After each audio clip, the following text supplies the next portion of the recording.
Ila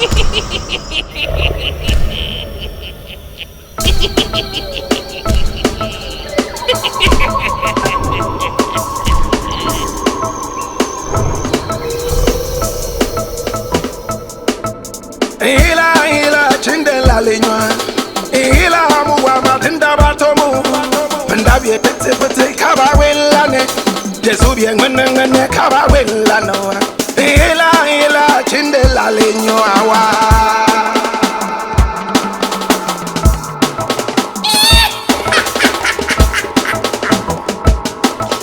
ila chindela lenywa ila muwa matinda batomu ndabye pete kabawelane Jesu bien ngene kabawelano ila chindela lenywa wa. This is the African history class, and my name Black Rasta. They say until the lion learns to tell his own story, the tale of the hunt would always glorify the hunter. We have heard so much about their story. They tried to tell our story for us, and by so doing, they made themselves heroes. Time now for the lion to roar. Time now for the lion to tell his own story. Now the lion historians are ready. This is the African history class. And my name Black Rasta. Now today we have an interesting personality we are talking about. And his life will sweep you off your feet. Today we are talking about the man who ultimately God called us the father of Ghanaian politics, even though he never lived to see Ghana. Today we are talking about a man who single-handedly gathered all the finances needed for the initial independence struggle of this country. Today we are talking about a man who at a very early age was able to establish his own companies at a time that every business was dominated by white people in this part of the world today called Ghana. Today we are talking about Paa Grant, the father of Ghanaian politics. Oh my God. I can't wait to go into this. Paa Grant was born on the 15th day of August in 1878 in Benin. Now Benin is located in the western part of the Gold Coast, today called Ghana. He was born on the 15th day of August in 1878. His father was called William Minot Grant, and he was a merchant. His mother was Madame Ajua Jumo Biachi. Madame Ajua Jumo Biachi. And she was also, in her own rights, a businesswoman. Today we are talking about Paa Grant. The man who was born, George Alfred Grant. His life is about to get more interesting. At a very early age, he was sent to school at the Wesleyan School in Cape Coast. From the Wesleyan School, he went to Umfansepim. Right after that, he left school. But his father still wanted him to be educated. He wanted him to be a very studious chap. So what did he do? He got some of his friends to help teach him whilst at home. Home tuition. But he wasn't too interested in education. He came from a merchant family and he wanted to be a merchant. Interestingly, see what happened. In 1896, at the age of just 18, he was already in several businesses, including the timber business. He carried timber from one point to the other, including getting employment in the Ivory Coast, today called La Côte d'Ivoire, for 5 solid years. He was in the jungles of the Ivory Coast, carrying timber, lumbering timber, and he saw so many atrocities in the days. The British were in charge of all the trade in this part of the world, and he saw how a lot of black people were sent into the jungles to do very risky jobs. Some went out and never came back. A lot more were killed summarily for one reason or the other. He saw the discrimination. In fact, he saw the racism at the age of 18. He decided that enough was enough and he was going to build his own company. He started the George Grant and Company. George Grant and Company. That was what he called his company. George Grant and Company. Today it's common to say George Grant and Sons. George Grant and Co. That was the name of his company. George Grant and Company. And he went headlong into the timber business. He made so much money. Oh my God. So much money that every eye started looking his direction, wondering how he made it. The colonial master was not happy about this. How could a black person all of a sudden be making so much money, owning his own business, employing other black people, and garnering so much power? So the colonial master started to think how fast he would be able to clamp down this man. So he thought. George Alfred Grant, aka Paa Grant, did not stop there. He traveled all the way to England. Yes, he went all the way to England in 1905. That was 4 years before Kwame Nkrumah was born. He went to England. And when he arrived in England, he looked at the business situation there. And he looked at how business was done in the Gold Coast. And he told himself he had to expand his business. Can you believe that? George Alfred Grant, aka Paa Grant, at the age of 18, already established his businesses. He was a sole proprietor, George Grant and Company, and prayed other black people to come on board. Now it was time to expand it. The year was 1905. He went to England. And when he arrived, he had enough money. In fact, he even had enough money to buy ships. Not one ship. Ships.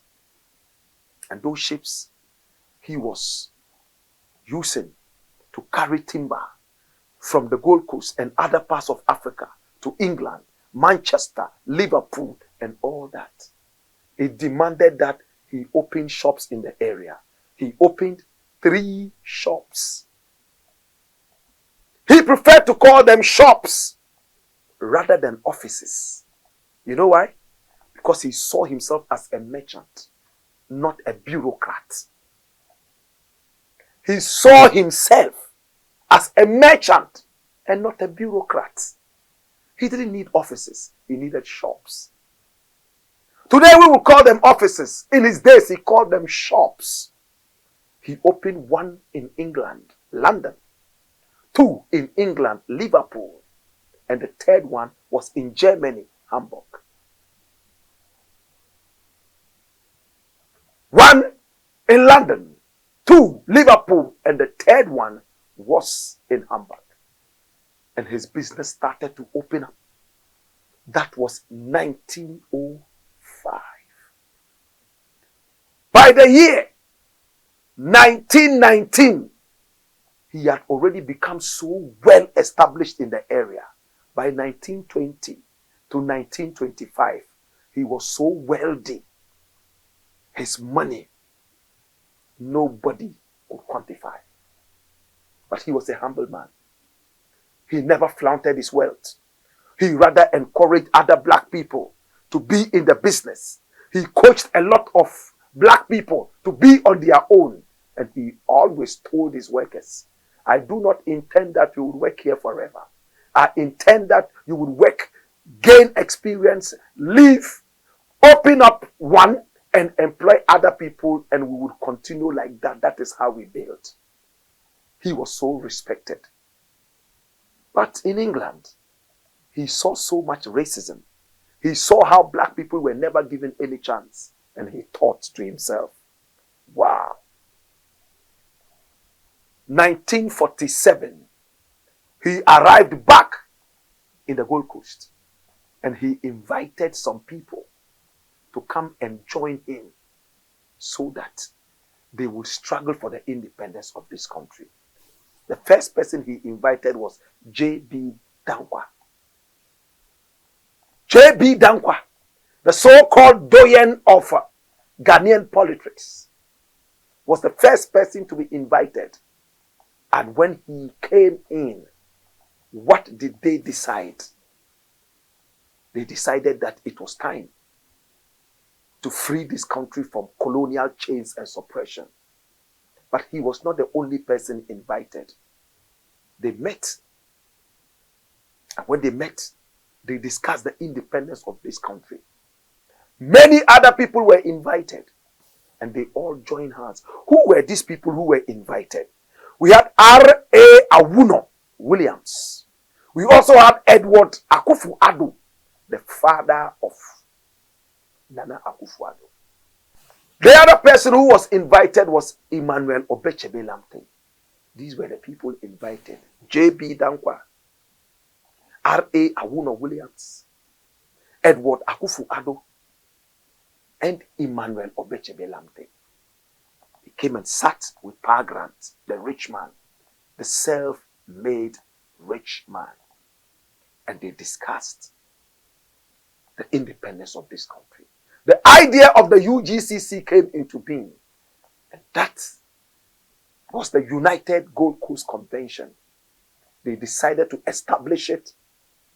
And it was established on the 4th day of August in 1947. That was when it was established. It was at that point, another son of the land spoke to Paa Grant and said, you know what? There was this man that I saw, another son of the land, abroad, in America. He was also in England, talking Pan-Africanism, and he was so respected. He's so good at it. He knows how to organize. Can we get him to be part of the UGCC? And Paa Grant asked, is he ready to join us?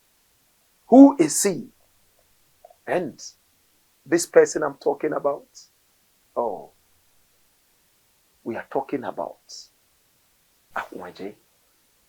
Akwanje was the one who endorsed Kwame Nkrumah. And he was invited over to come to the Gold Coast and be part of the UGCC. He was the Secretary General. When Paa Grant heard the name of Kwame Nkrumah, he shuddered. Oh, is he from this part? Oh, then he's my brother. I am going to speak with him. Whether he's ready or not, he will come. It is our responsibility to free the people of this country and beyond. Remember that Kwame Nkrumah was from the Western region, just as Paa Grant. So a call was placed to Kwame Nkrumah and invited the same year in 1947. Nkrumah said, it's long overdue. I am coming home. Paa Grant sent 100 pounds in 1947 for Kwame Nkrumah to return home and take on the reins of the UGCC's General Secretaryship. 100 pounds in 1947 today is just slightly over 5,000 pounds. That was how much money he sent for Kwame Nkrumah to come home. And the day Nkrumah returned, he started fixing a place for the office of the UGCC. He was told to rest and start work the next day. He said, I've rested enough. The work has to start now. Kwame Nkrumah changed the UGCC from a bourgeoisie tea party to a full-fledged political party with branches all over the Gold Coast. Branches all over. And the party started getting a lot of attention. Well, Kwame Nkrumah later broke away from the UGCC and formed his own party, which took the independence of this country for the people of this wonderful country. Today we are not talking about Kwame Nkrumah.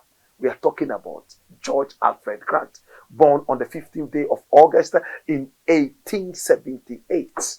By the age of 18, he already had his own companies fixed. He traveled around the world, first by going to England in 1905. And when he saw how racism had been taken to another level in that country, he decided it was time to rid the Gold Coast of the British.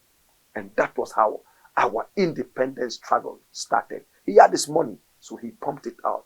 When Kwame Nkrumah left the UGCC, because of a problem in 1948, there was the crossroad shootings, where Sergeant Ajete, Corporal Tipo, and the rest of them were shot right at the Christianborg crossroads when they were going to give a petition to the governor. There was a man by name Imre. Imre was the one who ordered the shooting of these people. They were not armed. They were veteran soldiers, ex-servicemen who were going over to present a petition to the governor at the time for the governor to look into promises that he had made to them before they went to war. Hear me now. They were shot. After that, we had the Accra riots. Remember the Usu Alata Manche, Nibone the first. He was the kingpin, the man who stood firm and ordered the people to rampage. They looted shops. And that was the final thing that brought us our independence. Nkrumah and 5 other people were arrested. And they blamed Nkrumah for talking too much. Whilst they were talking about independence at the earliest possible time, Nkrumah was talking about self-government now. And they blamed him for being too much in a hurry for independence. So when Nkrumah came out of prison, supported by women of the Gold Coast at that time and some other well-meaning people, he decided that it was over with the UGCC. And when he left, that was what it was. Paa Grant lost steam because he knew that Nkrumah was the backbone of the whole UGCC. He fell ill immediately. When Paa Grant fell ill, many were those who knew that it was because of the exit of his brother, Kwame Nkrumah. Nkrumah visited him a number of times whilst he was on a sick bed, trying to explain to him how important it was to break away from the bourgeoisies. They were aristocrats. They were bureaucrats who were only interested in book and pen. But he wanted action. Paa Grant understood. Unfortunately, Paa Grant did not live to see the independence of this country. Paa Grant died. Yes, he died before the independence of this country. He died on the 30th day of October in 1956. Just a few months before the independence of this country. He died on the 30th day of October, and Ghana was born on the 6th of March 1957. So 30th October 56. Ghana was born on the 6th of March 1957. He died of apoplexy. Apoplexy is a medical term. What does it mean? Incapacitated by a problem in the spinal cord. That's what the medical people say. He died. When Paa Grant died, he knew the independence of this country would happen, but he didn't live long enough to see this. His contributions can never ever be forgotten.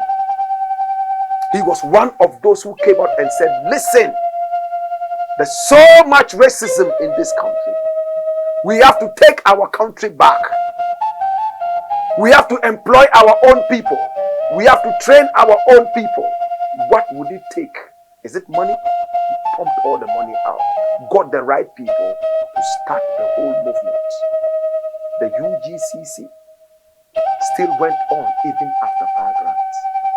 Paa Grant, no wonder, is seen as the father of Ghanaian politics. There's a statue in Takoradi to honor him. Beautiful statue. At the same time, there is a university named after him, the George Grant School or University of Mining and Technology. Yes, the George Grant University of Mines and Technology, right there in Takwa in the Western region.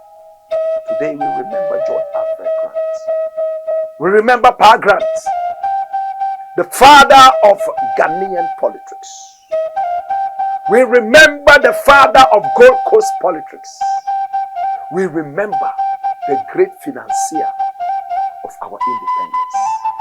We remember the man who was self-made. He could have just continued like that. But no, he wanted to liberate others. And look at the interesting things he did. He brought pipe-borne water to the people of Axim. He brought pipe-borne water to the people of Sekendi. He also brought street lights to the people of Sekendi. Today, when you walk on the streets of Sekendi in Takoradi and you see the street lights, give thanks to George Afreekan. Today, if you live in Axim, if you live in Sekendi, correct pronunciation, Sekune, and you drink pipe-borne water, be thankful to George Afreekan. Today we remember you, Papa. We remember this great son of the land. We remember you, Papa. And in the burden of knowledge, I ask you, now that you know, what would you do? Now that you know the story of Paa Grant, George Afreekan, he lived for only 78 years. He was born on the 15th day of August in 1878, and he died on the 30th day of October in 1956. He was 31 years the senior of Kwame Nkrumah. Kwame Nkrumah was born in 1909. So George Afreekan was 31 years ahead of Kwame Nkrumah. He lived for 78 years. Today we remember you, Papa. Papa, you see a kai. Papa, Uni Yaminko. Uni Yaminko wate. Uni Yaminko. Oh, Papa. Missy Minu Beko. Papa Minu Beko wate. Papa Missy Minu Beko. Minu Beko. Missy Minu Beko. Missy Minu Beko. Missy Minu Beko, Papa. Oh, damn it for due. Papa. Missy damn it for due what? Damn it for due. Oh, the struggle for the independence. He never lived to see the independence of this country. November, December, January, February. Only 4 months to the independence of this country. He died. Papa, Mese Minubeko wate. Papa Minubeko. Papa, Uniyaminko.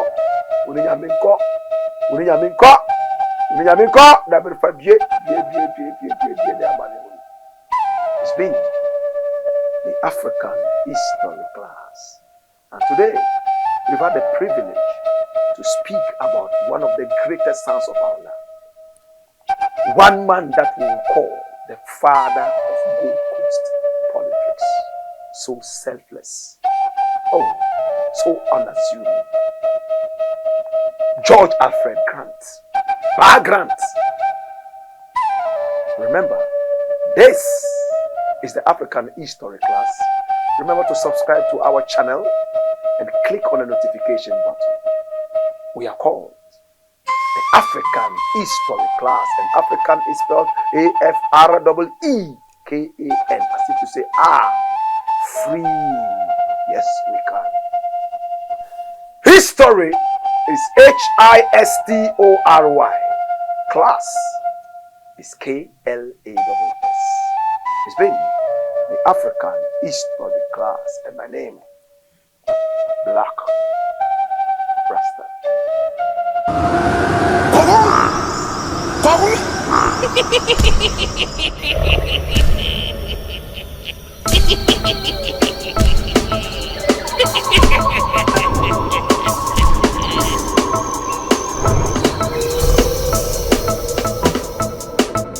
Ila chindela lenywa ila muwa matinda batomu ndabiye pete kaba welane Jesu bien ngene kaba welano ila chindela lenywa wa